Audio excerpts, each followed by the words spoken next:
दोस्तों, क्या आप जानते हैं कि हमारे प्रधानमंत्री नरेंद्र मोदी और उनकी सरकार एक ख़ास देश का नाम लेने से थर थर काँपती है।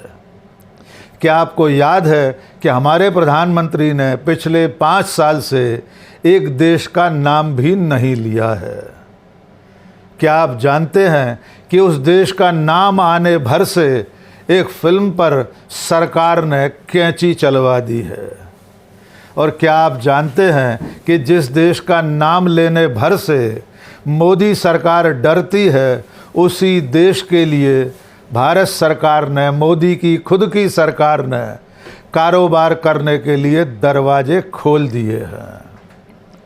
क्या आप जानते हैं ये वही देश है जिस देश के हमले के बाद से प्रधानमंत्री ने कहा था कि न कोई घुसा है और न कोई घुसकर बैठा है। नमस्कार, मैं डॉक्टर राकेश पाठक। दोस्तों, आज आपके साथ एक ख़ास मुद्दे पर बात करेंगे। मुद्दा है हमारे एक पड़ोसी देश के नाम का, और ये मुद्दा इसलिए दोबारा गरमाया है कि प्रधानमंत्री नरेंद्र मोदी, उनकी सरकार और उनके रक्षा मंत्रालय ने एक फिल्म में उस पड़ोसी देश का नाम आने से उस पर बुरी तरह से कतर ब्योंत कर दी है। फिल्म का नाम है बैटल ऑफ गलवान। अब इसका नाम भी बदल दिया गया है। आपको याद होगा 14-15 जून 2020 की दरमियानी रात चीन ने गलवान घाटी में हमारे सैनिकों पर हमला किया था। गलवान घाटी के इस हमले में हमारे 20 जांबाज जवान शहीद हो गए थे। उसके बाद से आज तक प्रधानमंत्री नरेंद्र मोदी ने चीन का नाम भी नहीं लिया है, और अब चीन का नाम लेने पर इस फिल्म बैटल ऑफ गलवान का नाम बदलवा दिया गया है। आपको मालूम होगा कि सुपरस्टार सलमान खान गलवान घाटी की घटना पर एक फिल्म बना रहे थे। अपूर्व लखिया के निर्देशन में बनने वाली इस फिल्म का नाम बैटल ऑफ गलवान रखा गया था। सलमान खान ने इसका टीज़र भी जारी कर दिया था। इसके पोस्टर और सोशल मीडिया पर इसकी प्रचार सामग्री भी वायरल हो चुकी थी। चूँकि यह फिल्म सेना से संबंधित थी, इसलिए इसे एक बारगी रक्षा मंत्रालय की निगाह में भी लाया गया। रक्षा मंत्रालय ने जब इस फिल्म को देखा, तब उसके माथे पर चिंता की लकीरें उभर आईं, क्योंकि फिल्म में कई बार चीन का नाम लिया गया था। जाहिर है, अगर फिल्म गलवान घाटी पर बन रही है, चीन के हमले और उसमें हमारे जवानों की शहादत पर बन रही है, तो उसमें चीन का नाम आना तो स्वाभाविक ही था। लेकिन रक्षा मंत्रालय ने फिल्म के निर्माता निर्देशक से कहा कि इस फिल्म में से चीन का नाम हटा दीजिए। इसके बाद जो कुछ हुआ वो भी जान लीजिए। 300 करोड़ की लागत से बन रही इस फिल्म को रक्षा मंत्रालय के कहने से पूरी तरह से बदल दिया गया है। सबसे पहले तो इसका नाम बदला गया। अब इस फिल्म का नाम होगा मातृभूमि, मे वॉर रेस्ट इन पीस, यानी बैटल ऑफ गलवान से इसका नाम बदलकर मातृभूमि रख दिया गया है। और इसके साथ साथ रक्षा मंत्रालय ने इस फिल्म में इतने बदलाव करने के लिए कह दिया कि निर्माता निर्देशक को 40% से ज़्यादा दृश्य दोबारा फिल्माने पड़ गए। जी हाँ दोस्तों, दोबारा सुन लीजिए। एक फिल्म जो पूरी तरह बनकर तैयार थी, जिसकी रिलीज़ डेट करीब आ रही थी, जिसका टीज़र जारी हो चुका था, उस फिल्म को 40% से ज़्यादा दोबारा शूट करने के लिए कह दिया गया। निर्माता निर्देशक ने सरकार के हुक्म पर फिल्म को न केवल दोबारा शूट किया, बल्कि उसकी पटकथा में भी उसे बदलाव करना पड़ा। रक्षा मंत्रालय और भारत सरकार के निर्देश थे कि इस फिल्म को सेना की बजाय, किसी जंग की बजाय मानवीय भावनाओं पर आधारित करके बनाया जाए। यानी फिल्म का जो मूल प्लॉट था उसे पूरी तरह बदल दिया गया। नहीं मालूम कि अब ये फिल्म किस रूप में बनकर तैयार हुई है और कब रिलीज़ होगी। लेकिन जाहिर है कि चीन का नाम होने मात्र से नरेंद्र मोदी की सरकार को कपकपी छूटने लगी थी। और ये वही चीन है जिसको लेकर प्रधानमंत्री नरेंद्र मोदी ने गलवान की घटना के बाद एक तरफा क्लीन चिट दे दी थी। आइए सुनिए गलवान घाटी की घटना के बाद 19 जून 2020 को सर्वदलीय बैठक में प्रधानमंत्री नरेंद्र मोदी ने किस तरह न कोई घुसा है, न कोई घुसकर बैठा है, न हमारी कोई चौकी किसी के कब्जे में है, बिना चीन का नाम लिए किस तरह इतनी बड़ी घटना, इतने बड़े हमले के बाद भी नरेंद्र मोदी ने चीन को क्लीन चिट दे दी थी।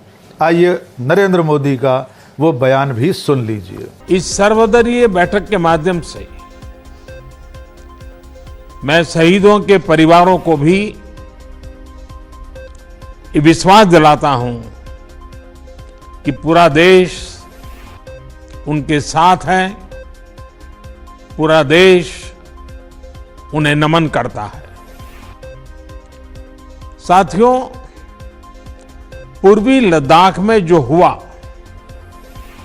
उसको लेकर आपने रक्षा मंत्री जी और विदेश मंत्री जी को सुना भी और प्रेजेंटेशन को भी देखा।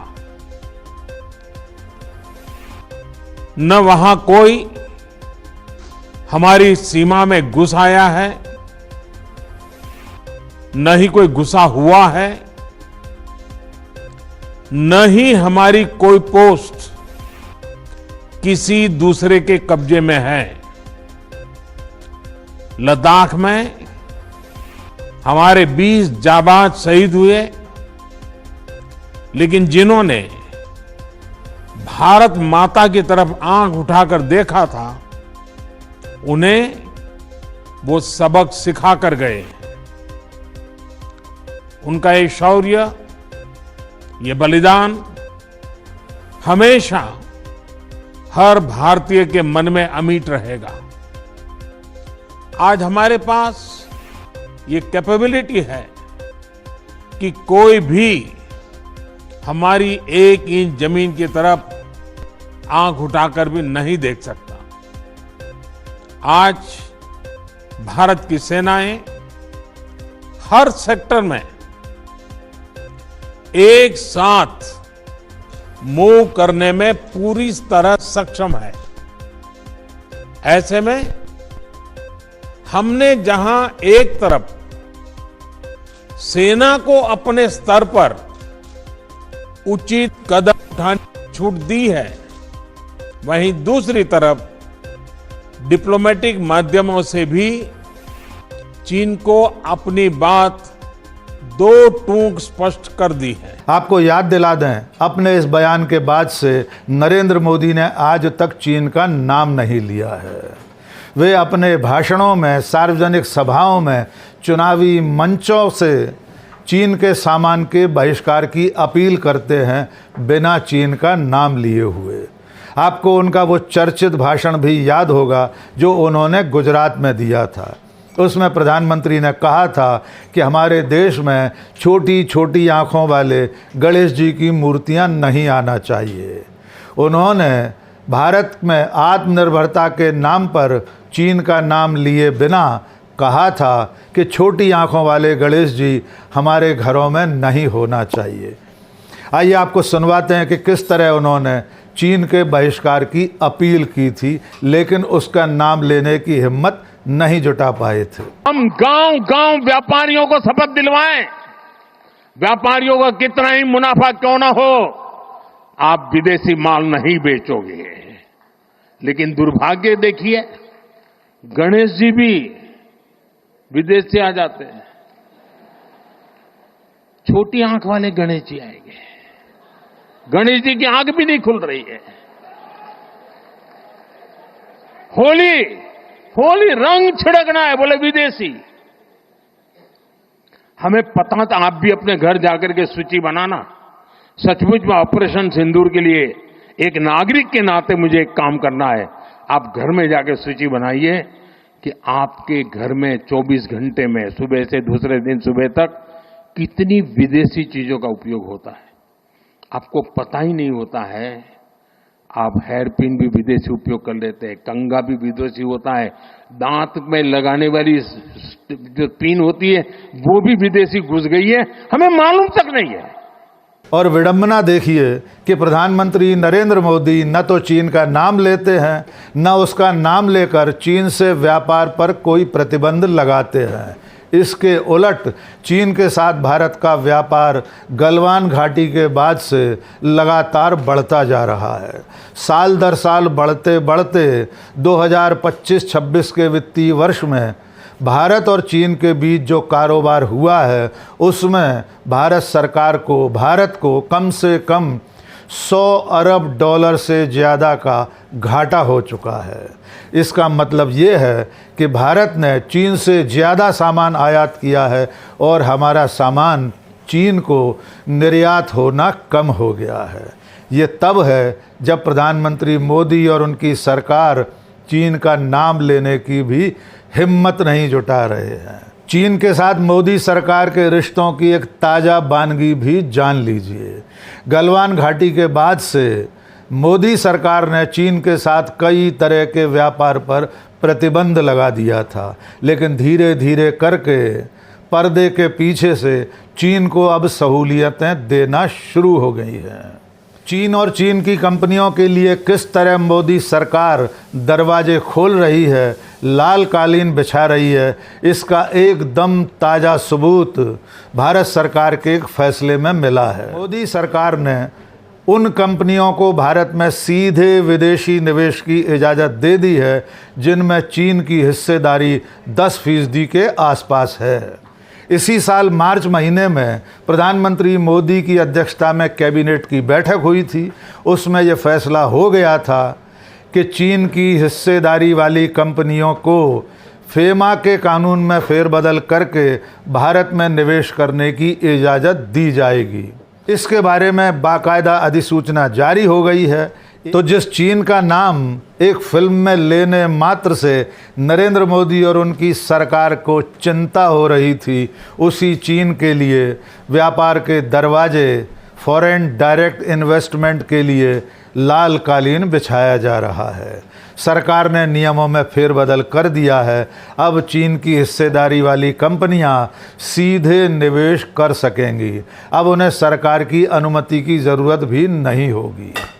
और चलते चलते चीन के साथ गलवान घाटी से पहले नरेंद्र मोदी के रिश्तों के बारे में भी जान लीजिए।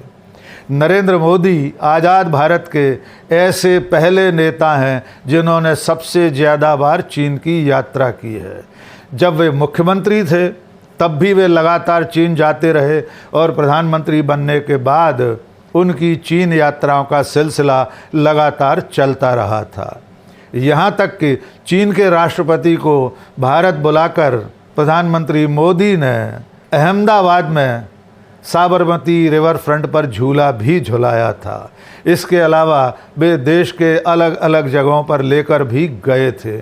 उन्हीं राष्ट्रपति शी जिनपिंग और चीन से आज की तारीख में नरेंद्र मोदी किस कदर कतरा रहे हैं, इसका सबूत एक फिल्म में बुरी तरह हुई कतर ब्योंत और उसका नाम बदलने से आप समझ सकते हैं। इस वीडियो में बस इतना ही।